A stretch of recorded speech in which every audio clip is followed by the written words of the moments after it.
C'est une super nouvelle au tribunal, Ouais. ce qu'a dit la juge. C'est une super nouvelle ou pas alors? Ah oui, oui, carrément. C'est une première victoire. Ça aboutit à quoi en fin de compte cette première victoire? C'est quoi ça? Le PSE est repoussé?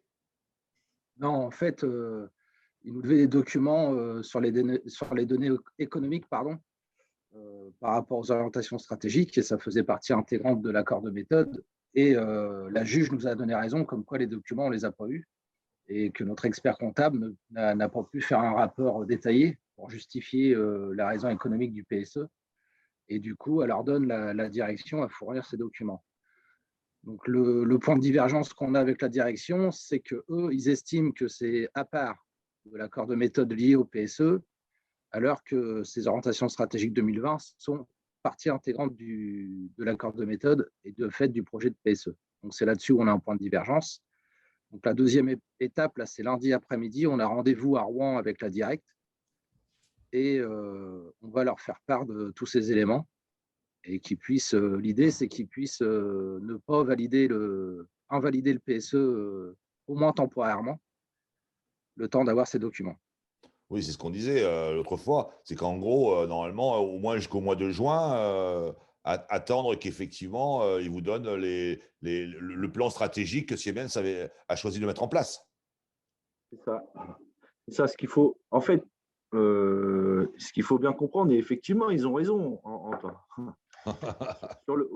Non, mais du côté légal, on va dire, ils ont raison. Les orientations stratégiques et le PSE, ce sont deux sujets complètement différents. Tous les ans, on doit être consulté sur les orientations stratégiques, il y a un PSE ou pas. À l'annonce du PSE au 1er septembre, on n'avait pas été consulté sur les orientations stratégiques. Donc, on les a inclus dans l'accord de méthode qu'on a négocié par rapport au PSE, justement. Donc, effectivement, dans notre accord de méthode, il est bien stipulé que chronologiquement, on doit être consulté sur les orientations stratégiques, sur le livre 1 et le livre 2. Aujourd'hui, ce que dit la juge, effectivement, c'est que sur les orientations stratégiques, on n'a pas eu tous les documents et les éléments financiers qui nous permettent de rendre un avis sur ces orientations stratégiques-là. Autre sujet qu'on n'avait pas abordé l'autre fois, là, mais que j'ai vu passer là, par rapport à votre dossier, c'était qu'il y avait un repreneur à un moment donné. C'est l'ancien PDG de Dresserand, avant d'être acheté par Siemens Energy. Donc lui, une fois qu'il a vendu une autre boîte à Siemens Energy, il s'est barré du comité directeur pour faire d'autres activités. Et là, il est revenu sur le devant de la scène.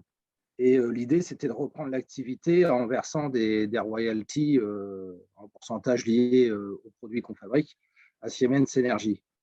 Donc, dans un premier temps, le directeur de Siemens Energy France, Samuel Morillon, il nous a laissé entendre que ça pouvait être une solution. Et au fil des semaines, on a bien compris que le dossier, il l'avait laissé sous la pile sur son bureau et qu'en fait, on n'avait aucun retour par rapport à ça. Donc nous, en intersyndical, on a rencontré Vince Volpe, qui était le référent pour la reprise du site.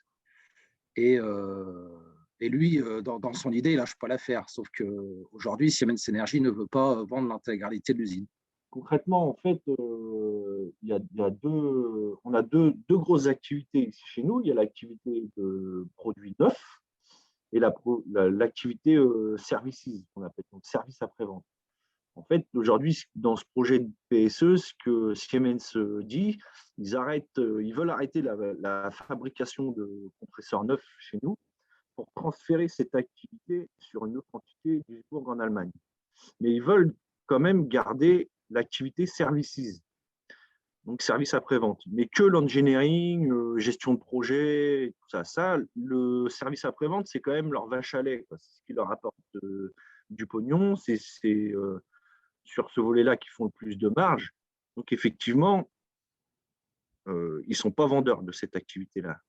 Lui, le repreneur, c'était en grande partie cette activité-là qu'il voulait reprendre, puisque lui aussi admet aussi que l'activité neuf, elle est sur le déclin. Aujourd'hui, les donneurs d'ordre commandent de moins en moins de neufs, et quand ils commandent des produits neufs, c'est comme tout aujourd'hui, hein, ils négocient des prix très bas, etc. etc.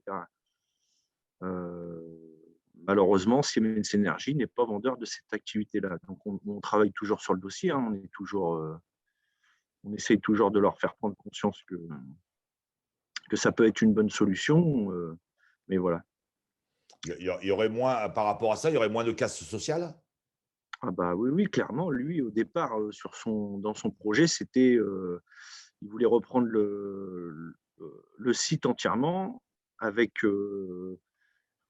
tout l'effectif, excepté un plan, ce qu'on appelle un plan senior, excepté ceux qui ne voulaient pas rester et les personnes proches d'une retraite ou proches de la retraite, ce qui représentait, je sais pas, une soixantaine de personnes. D'accord. Mais oui, lui, effectivement, il voulait reprendre l'activité complète avec l'effectif au complet et après développer d'autres activités, former les gens sur ces autres activités, etc. Ouais, un projet sympa en l'occurrence. Ouais, Oui, tout à oui. fait. Donc ça, on va le remettre en avant lundi, parce qu'on a rendez-vous lundi après-midi à la Direct. Donc il y a ce sujet-là, le repreneur, il y a forcément le non-respect de l'accord de méthode. Il y a également l'obligation du groupe de faire des reclassements internes en France.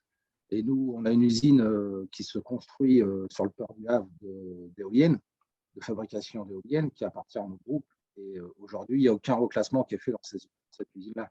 Donc tous ces points-là, on va les mettre en avant lundi devant les responsables de la Direct qui gèrent notre dossier pour essayer de suspendre le PSE et de pouvoir retourner vers la direction avec notamment le dossier de reprise.